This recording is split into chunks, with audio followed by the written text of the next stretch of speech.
It's summertime in Michigan, so I'm excited to welcome you to the 4th season of the January series in July, a new series of compelling stories, new discoveries, and an opportunity to continue our curiosity. My name is Michael Wiltskett, the director of the January series. The January series office is grateful to our series and daily underwriters, along with our many financial supporters for enabling us to share these 3 events with you. Today's talk features one of my favorite places on campus, the Calvin Ecosystem Preserve and Native Gardens. The Preserve and Native Gardens are celebrating their 40th anniversary this year, and we wanted to share with you some stories of the people involved in its past, its present, and what their hopes are for the future. This gem on Calvin's campus has been benefiting our students and community for a long time, and many of us have wonderful memories of its paths and ponds. As a side note, when we were taping, we had to pause many times as we had so many guests who were enjoying the space outside along with us. The January series is grateful to the Calvin Ecosystem Preserve and Native Gardens, especially Dr. Jamie Skillen and Katrina DeMann for their partnership on this project. Join us outside, and welcome to week 2 of the January series in July.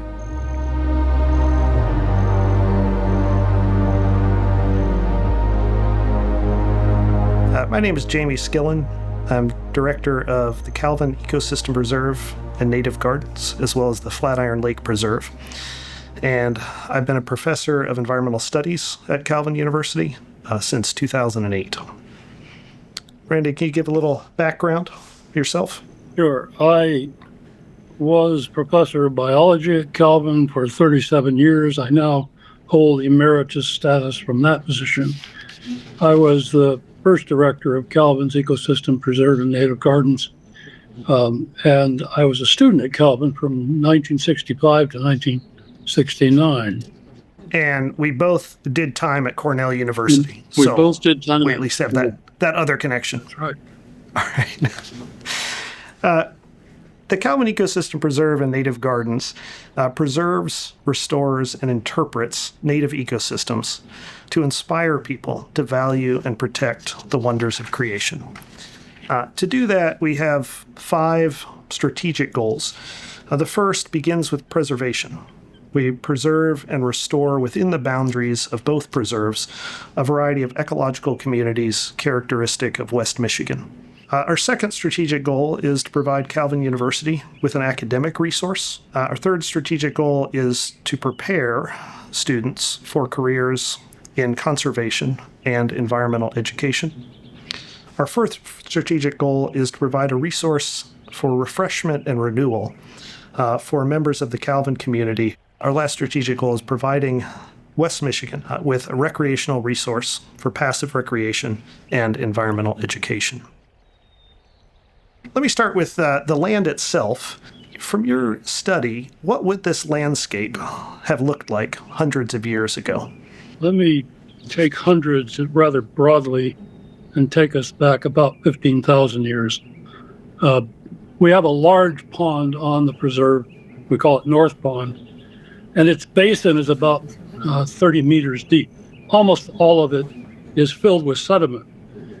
In the early 90s, we cored those sediments and discovered wood at the bottom of the pond that dated to about 12,250 years ago. We know that there was a bit of a woodland aspect to the landscape, but other measures tell us that the land had been cleared of ice only within 1,000 years or so of that time. And so we're looking at some of the earliest types of forest, and it's a very primitive thing. Zoom forward to, let's say, about 300 years ago, first time the Europeans showed up. Native Americans are well established in this landscape, maybe perhaps for thousands of years. And at that time, large trees were not felled except in exceptional circumstances. You would have trees that were maybe as much as 3 to 4 feet in diameter. Composition would have been things like American chestnut and American elm, white ash, and these trees can get up easily to 3 feet in diameter. Over time, these have changed, but the ones that were dominant are no longer dominant today. The woods contained, because of their glacial history, ponds in little ice kettles that had been left behind, And that glacial history formed large features like the big swamp at the middle of the preserve. And these woods were actively inhabited by Native Americans. Trails connected settlements within different parts. And they harvested many herbs from the forest, but also animals from the wetland areas particularly. Native forest was a primary value to Native Americans for its environment.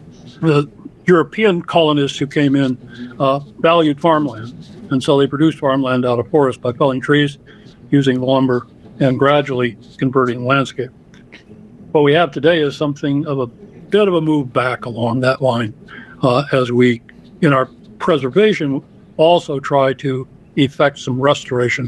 When we began the preserve project, not as preserve project, but as a survey project back in 1974, large white ash were very common in the preserve. These ash would be in the range of 16 to 30 inches in diameter. And they were a very impressive part of the early preserve feel of the forest. In the early 1990s, they were attacked by a disease called ash yellows, which is a bacterial-like disease that gets in, interferes with the conductive tissues, and almost all the large trees died of ash yellows. A small preserve like this in an urban landscape is often subject to the comings and goings of a variety of different pests that can cause problems for domesticated trees, but also for those in wild spaces around them.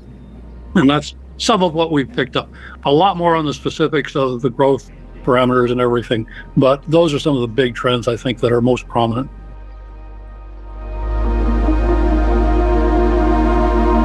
Last year, I participated in the tree survey, which now comprises of over 50 years of data on the old growth forest here behind me.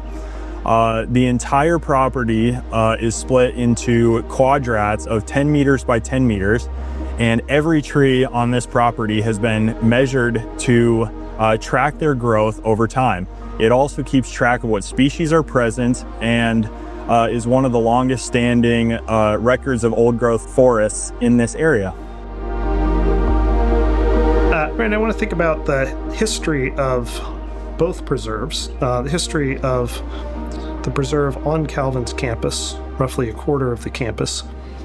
When and why did Calvin University, then Calvin College, designate that as a preserve? In 1964, Calvin purchased land across the East Beltline, across from the main campus, because it needed a place to store construction materials for the building of the new campus.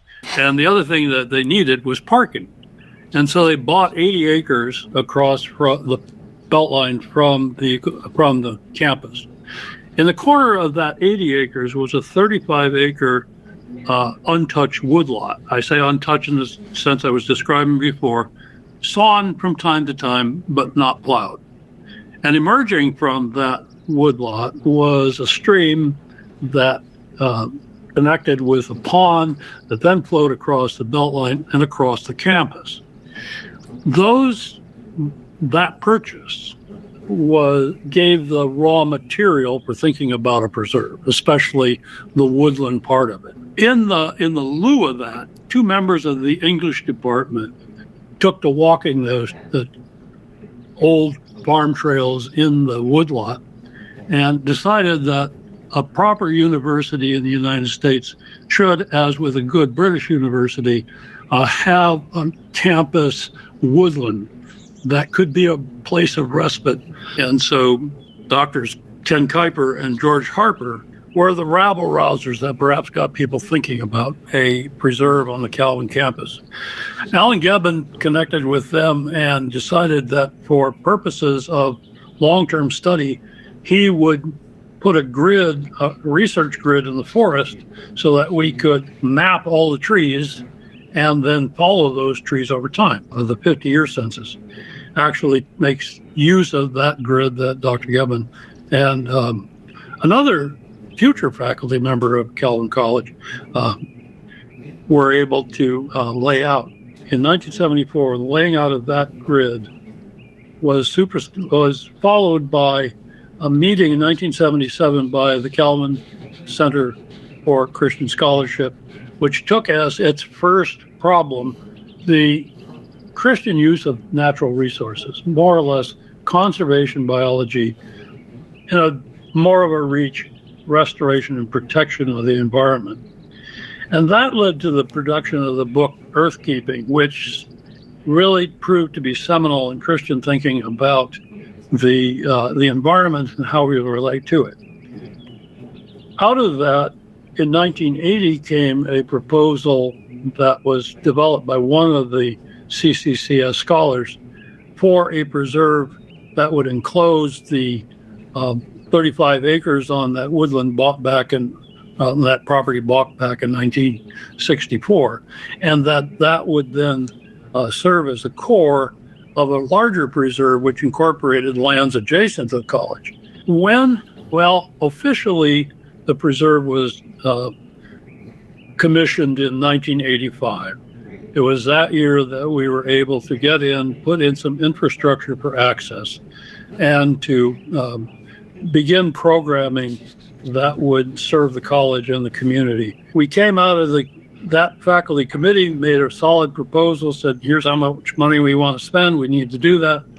And through the help of a friend of Dr. Spoolhaus, who was the president of Calvin until 1976, we were able to get about $125,000 from the Angel Foundation of Muskegon, which allowed us to put in trails and overlooks and the like. So that was sort of the how, the when and the how. The whole driving notion behind this, the preserve on the Calvin campus would be a physical realization of the profession that creation belongs to God. Creation is the Lord's, and the Lord cares for his creation. Ought we not to do the same?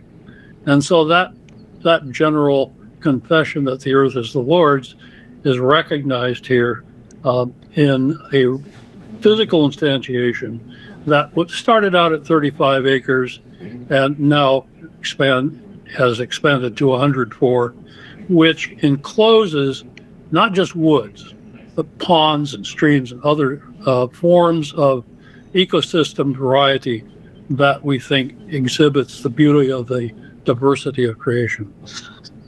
Randy, I often describe the preserve as the Sabbath portion of Calvin's campus. The rest of campus, 3/4 of it, are kind of the 6 days labor, and it's good labor. But this is where we have buildings and parking lots, athletic facilities. It's all good work.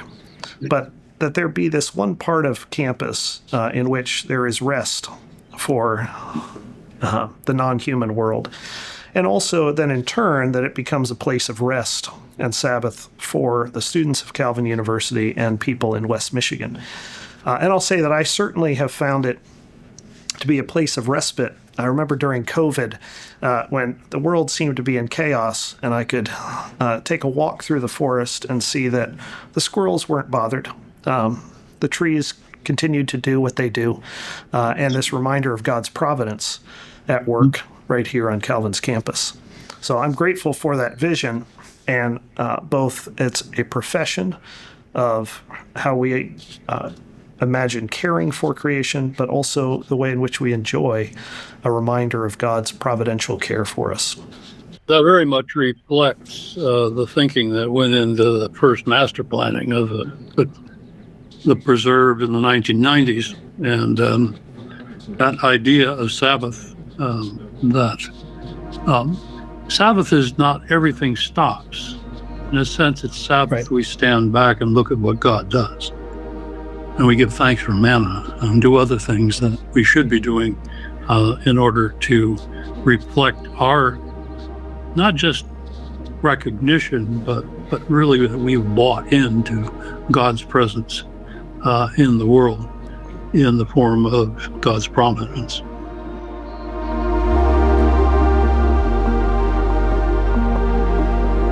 As a student here at Calvin, I have ADHD, which means it's very difficult for me to hold attention. And in a place like college, and where you do a lot of studying, a place to escape the busyness of school and kind of relax and go enjoy a nice calm walk in the preserve was very influential in allowing me to do as well as I did in school here. I remember, especially during exam weeks, it would end up being almost a daily occurrence. I would want to come out here just to calm my mind and enjoy some time in some green space. Throughout the 4 years I've been here, I have always taken walks in the preserve at least once per week, just as like a mental health check-in and just to enjoy the time and see how it changes throughout the seasons.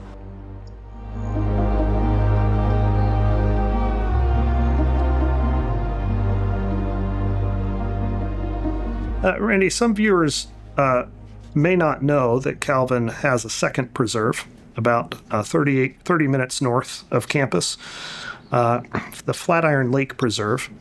And this is about 80 acres, includes a kettle lake and kettle pond, prairie, mature forest, 2 houses. And this all came from generosity of Carol and Fritz Rotman.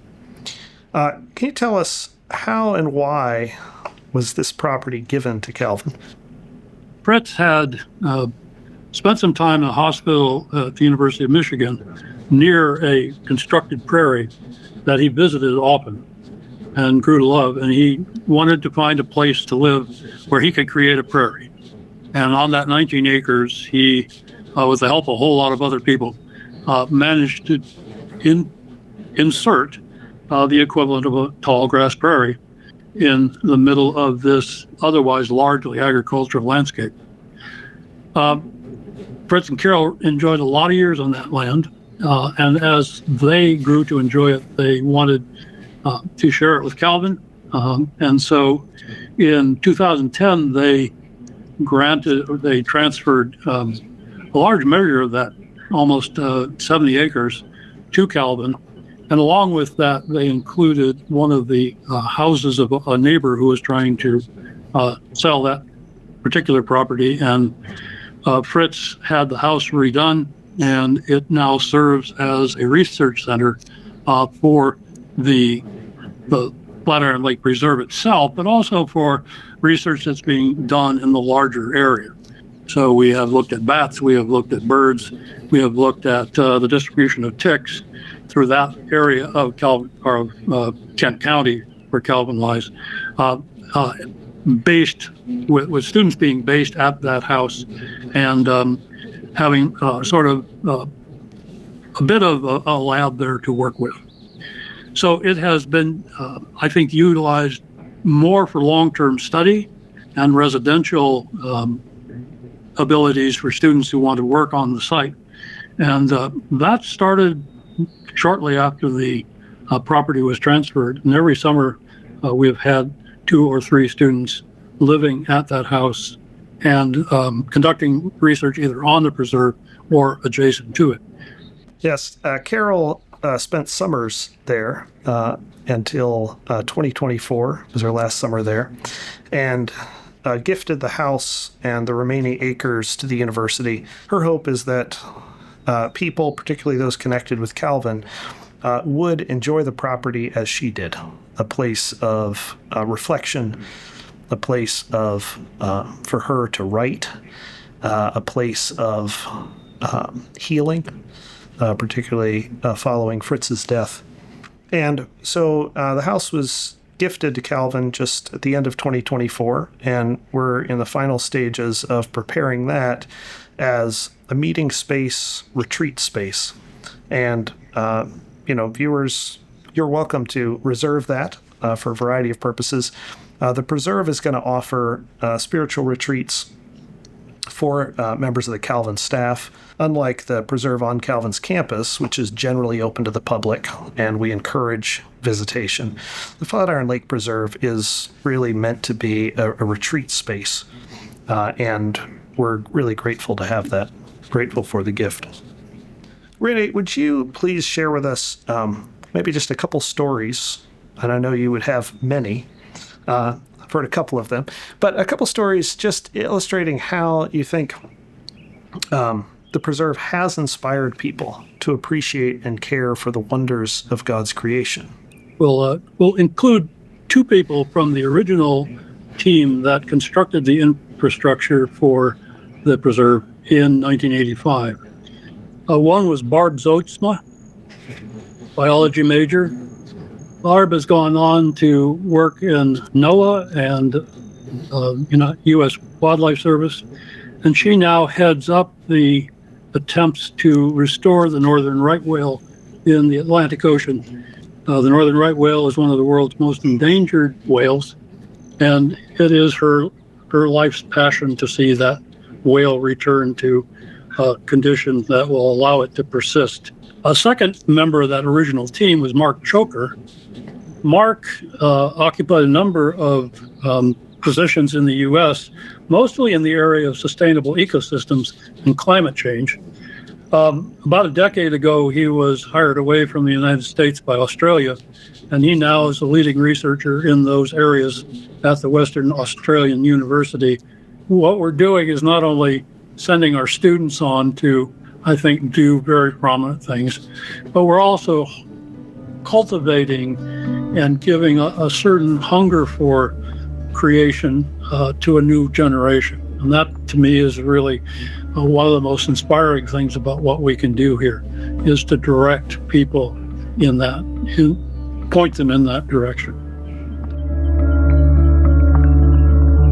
My name is Justin Heslinga. I'm the Conservation Director at the Land Conservancy of West Michigan. So I work with our team to manage a network of 13,000 acres of protected areas around West Michigan. We work in parts of 8 counties. And I also work with our land protection team to identify new targets for acquisition that then stay protected in perpetuity. So I started at Calvin. I was really interested in science. I did like to be outside, but I kind of thought, well, I'm going to go into biology. What could I do with biology? I guess I'll be a doctor. So I went kind of the pre-med track. And then at the time, there was a required botany course that all biology students had to take. I don't know if that's still the case, but Dave Warner's taught that course, and that was a mind-blowing experience for me. I kind of begrudgingly went into that class being like, plants are dumb. They just kind of sit there. They don't do a whole lot. Plants are fascinating. I think just the whole mix of just working outdoors with different tools and dodging the weather and making decisions on the fly. That's what we do day in and day out in the professional field. And so it's a unique environment to be working outside. It's very dynamic. There's shifting priorities, shifting schedules all the time. So I think one of the transferable skill sets perhaps is just the dynamics of working outdoors. One of the things that I really enjoyed about working here in the summer was the breeding bird surveys that we did. As more of a botanist, I'm not necessarily a bird guy, but I picked up so much doing those breeding bird surveys, and I still see or hear birds today that I know because of the work that I did on the preserve. It's amazing to watch them develop knowledge, skill, and confidence in the work we just have a 12-week season with them. But it's been a great season, a great group of students, and certainly is a lively place in the summer. One of the things that I really appreciate about the preserve is the experience of kind of moving from fully developed landscape, say at the parking lot, into the old forest. And just 8 years ago, a generous gift from Thelma Venema, you and others installed about 20 native gardens around a plaza, and those represent different natural communities of plants. You amended the soil, so we have sandy soil with full sun, we have wet, more clay-rich soil, and so visitors come in and they're seeing as they move through, walking down the sidewalk, native plants, so not the typical cultivars of landscaping, but arranged in a very, very careful and organized way. So we still see, I think, the human design quite prominently in those gardens, and we're just stunned in the summer by the color, the richness of it, by the pollinators there, by the hummingbirds, and it is just a wonderful place to sit. Then visitors move into the Bunker Interpretive Center, where we have displays. And as you move through and out the other side, you end up on a forest path. And other than a path, you don't see, unless you're trained to know the landscape, you don't see the obvious impact of humans. So this kind of gateway of the gardens into the building and then finally out on the forest path. And I at least find, as I move through that process, just a feeling of rest. I mean, we have probably the best collection of native garden or native plants intentionally planted together in the state of Michigan. And we can bring students here to see these different natural communities that exist all over the state, but they're all in this same place right around our interpretive center. So I love being able to share that with people. So Ecology and restoration and land management is not for the impatient. These things happen on ecological timescales, not on necessarily the timescales of a summer or a season or even a couple years. So sometimes to see those changes, see the progress that you may have helped set in motion 20, 30, 40 years ago, then coming back and after that amount of time and seeing how things have changed is really rewarding. If you stand around a while, you find that there are a lot of repeat visitors who want to come back and see, okay, what's in bloom now?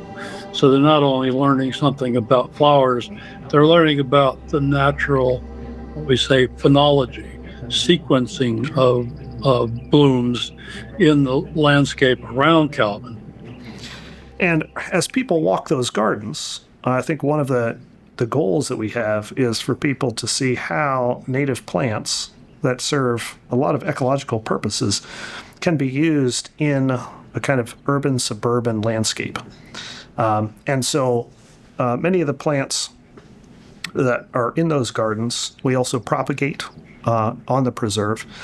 And we probably sell about 12,000 plants a year, both at a in-person May sale, online sales, and then a September in-person sale. And so it is a way of kind of promoting the use. And so every year we have 12,000 or so native plants heading out into yards all across Grand Rapids.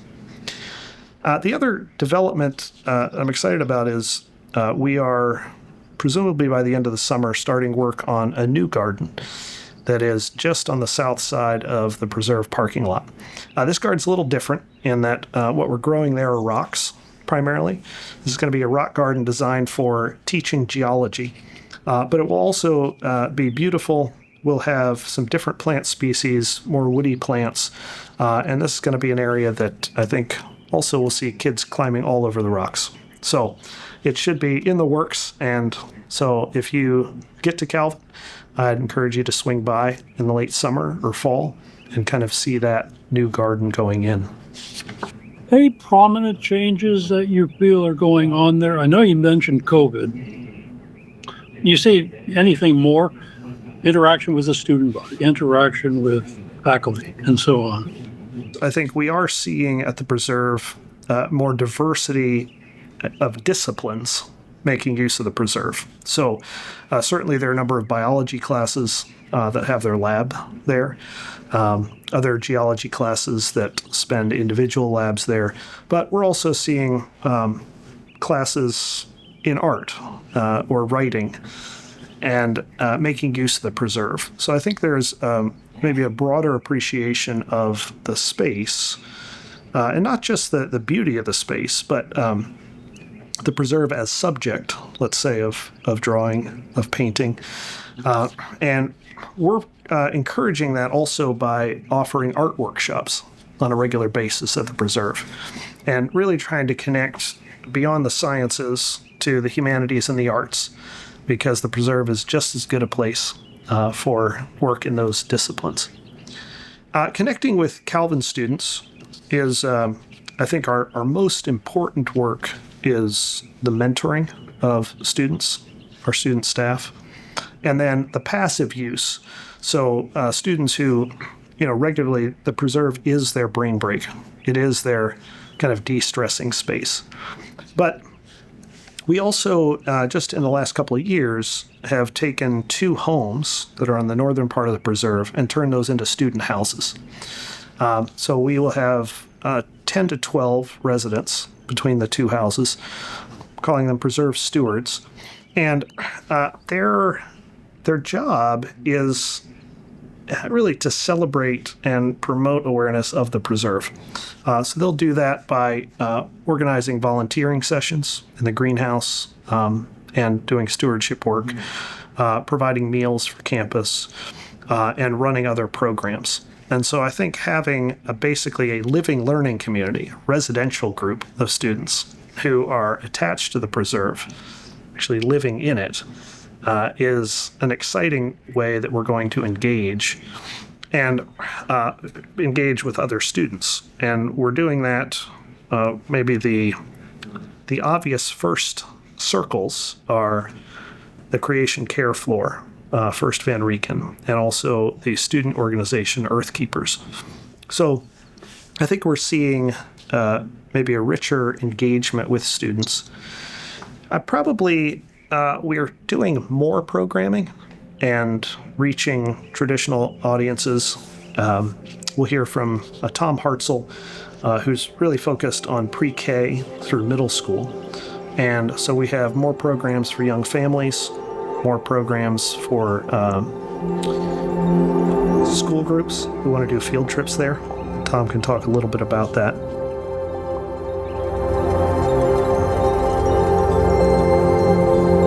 I think of a lot of kids that come here for summer camp.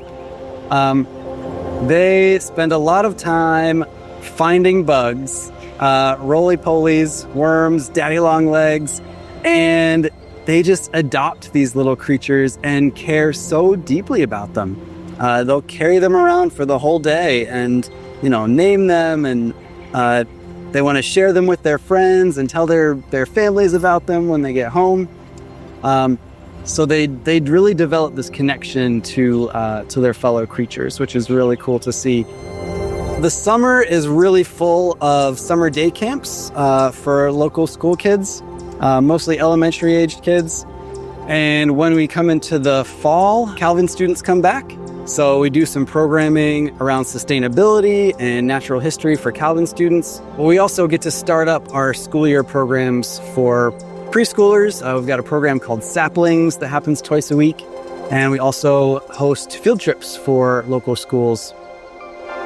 Yeah, my goals for the students that work here as educators would be to connect with the place themselves, develop their own sense of place, so that they can better share this place with younger learners. Is that it's really about modeling curiosity and instilling a sense of wonder. It's all about noticing what's around you and experiencing it with all of your senses and developing those attachments to the place. What's new and pretty unusual is we have only recently, in this past year, started outreach to high school students. I say unusual because nature centers in general don't address high school students. They're primarily K-6. And one of the reasons is just high school students are busy. They're busy with after-school activities. They might have 50-minute class periods, and the teachers have to hit state standards. So it's drawing them to the preserve is really challenging. And so Paige Bokach will tell us a little bit about her strategy for doing that, developing a really interesting ecosystem dynamics game, a board game that she's been taking to high schools. So first fitting into their labs and using that to teach basic principles of ecology. And that game and the lessons she has from it all are benchmarked against state standards in education. So it's not just an enrichment program, which is valuable in itself, but it's an enriching program that meets the needs of high school teachers who are also exceptionally busy. And out of that work, now we're seeing high school classes come to the preserve for field trips. And in this next year, we're developing a series of 5 field trips, themed field trips. School groups can do just one of them. Our goal is to partner with some schools who would do all 5 of them over the course of the year, so that we really become partners in education with those teachers and with those schools. This is the Ecosystem Dynamics game, also known as the Ecosystem Dynamics Simulation, and it's a board game that I can basically play and facilitate with students. We call it a reverse field trip, because unlike a field trip where students are coming to us, I'm actually coming to them in their context. And it was made to be the most accessible form of environmental education that we could give to local teachers, local schools, local educators, and students that would allow them to still see their environment locally as an ecosystem, as a platform from which to learn all of these concepts. I've been a science educator for 5 years. I should say a traditional classroom educator for 5 years. And I loved so much about it. I loved interacting with students. I loved that they taught me things that I didn't know. I loved the fact that it was lifelong learning, that I was always being challenged, and I could be curious alongside them. But there's something about this position in particular that lets me get literally and metaphorically out of the walls of the classroom to help with the curiosity. What I learned even in my education over that time was it was way better and more influential if I was able to provide some kind of a personal experience, some hands-on experience for students before I went into any depth of a concept. So now that I'm here, I'm able to actually curate experiences that are hands-on, that are interactive, that help students immerse themselves immediately in what they're learning. And I would so much rather, for example, teach about food webs and teach about biodiversity in a biodiversity hotspot like this one.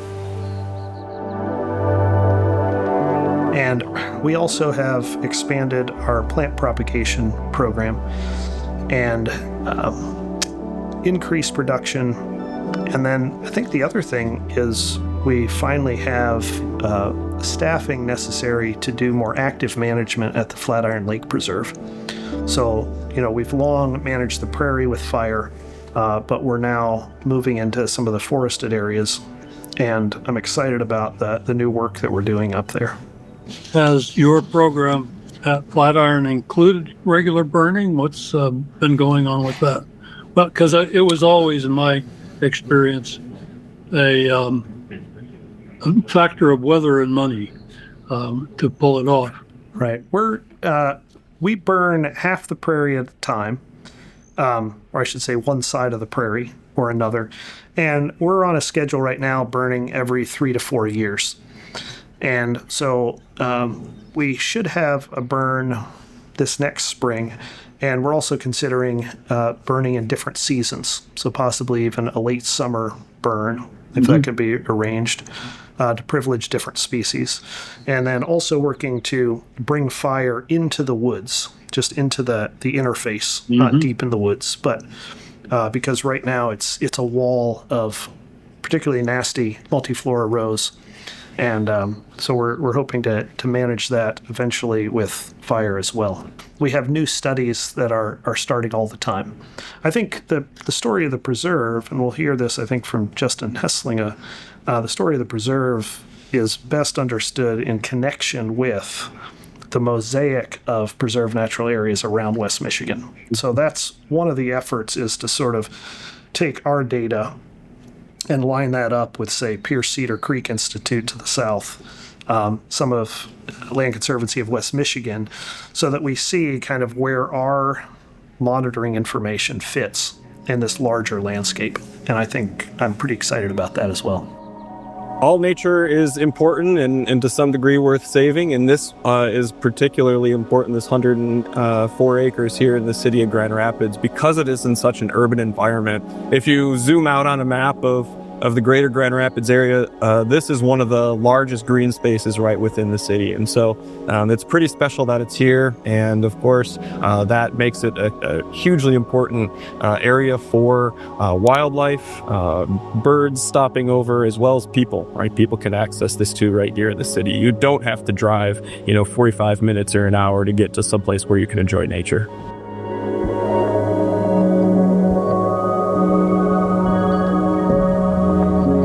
Is anything, any kind of expansion going on or change of emphasis taking place with regard to scientific activity on the preserve itself?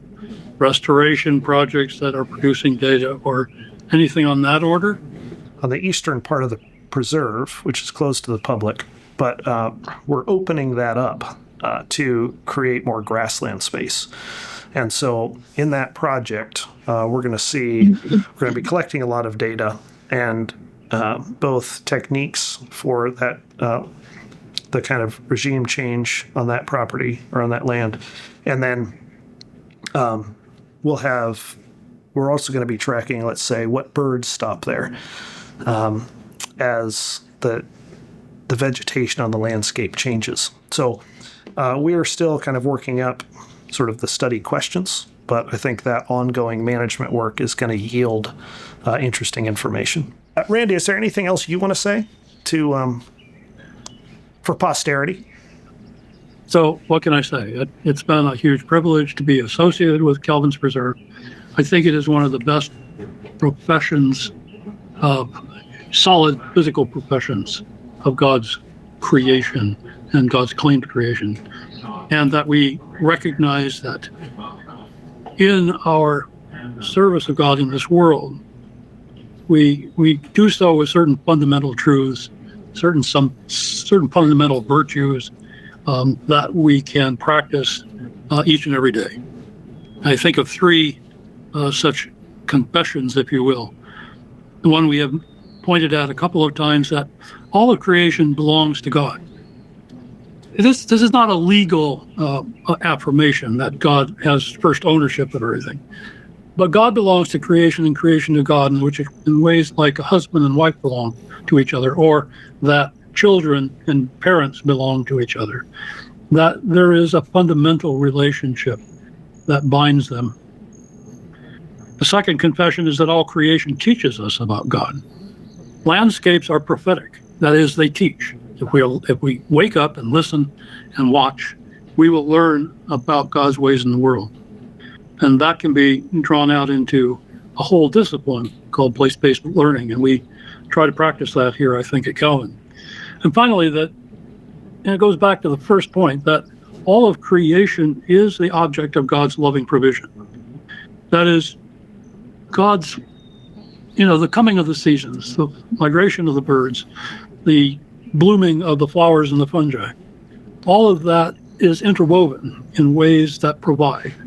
And that's what we call providence.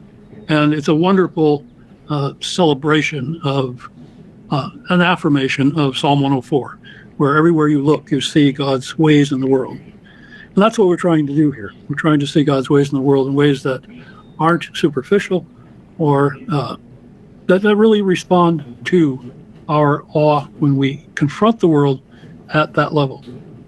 So how do we honor and protect all of this which God has made and claims? I think we protect it, and that's what we do here. We protect, we persistently protect, we preserve, and where we can, we restore, we renovate at best. And that's been, for me, a huge inspiration over time. And I'm happy to see how the programs since I've left have been moving forward. A lot of credit goes to those who support us, and a lot of credit goes to you as the current director, and to a lot of good people who want to get behind this project. So anyway, thank you for the opportunity to talk about it, reflect on it. It's always a privilege.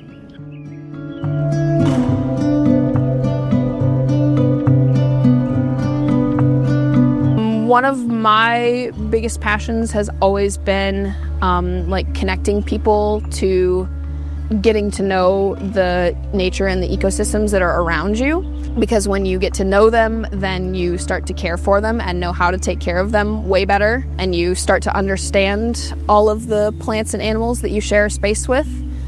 And I think one of the best ways that you can do that is to come work at the preserve. I actually often joke that if you told me I would be a trail builder when I was in high school, I wouldn't probably have even known what you meant. At that point in the 80s and 90s in Grand Rapids, there wasn't a whole lot of attention to, trail work or mountain biking or natural spaces the way there is in the decade since. So I was at Calvin from 91 until 95. I was an English and philosophy double major. I spent a semester where we met in Oregon at the Oregon Extension, which was my first real experience of the West, and where I found myself to come awake in the mountains and the forests there. So I just remember feeling at the preserve in the context of college, like I had a little bit of access to kind of a playful, childlike sense of being connected to a place that, even though I grew up in Grand Rapids and I knew Calvin, being in the mix of college is a very different culture. And so I remember feeling it as not just a pressure release valve from the stresses of being a student, but also just a little window into a more hands-on, attentive space that I associate with some of my best, most grounded memories as a kid. I was on the Whiskey Pond dock with a group of campers, and we had our little nets and we were dipping into the water, trying to find the different bugs, they're called macroinvertebrates, that live in the water there.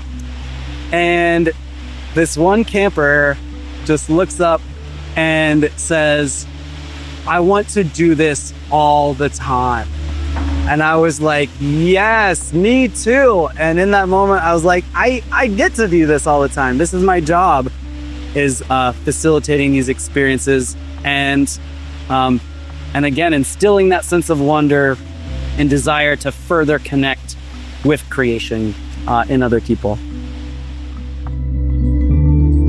I think we have a great tradition. What I really like about the preserve is that it connects us with our surrounding community in ways that we otherwise would not. So people that aren't associated with Calvin, and so I really hope that continues. I also think it's a testimony to, like, we value God's creation, that we're willing to set aside a place that's what our goal is, to make that thrive here, and I just hope we continue doing that.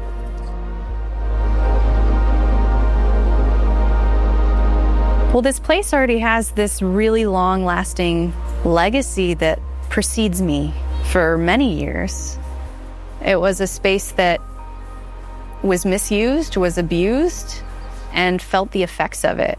And I hope that the legacy now that we're starting to grow of restoring the space continues for a long time, and that restoration can inspire people to understand that this isn't the only space we can restore and take care of and have compassion for, that we can be attentive in our own backyards, that we can be attentive in schoolyards, that we can be attentive even outside of parking lots, and wonder how can these spaces be restored and taken care of. Thank you again for joining us for the January series in July, one part of the year-round January series at Calvin University. The Staub Lecture Series will be returning in November, and our speaker lineup for January is almost complete. I can't wait to share with you the wonderful guests who will be joining us on campus next year. Please visit www.calvin.edu/January for more details on all of our programming. And join us next week for week 3 of the January series in July.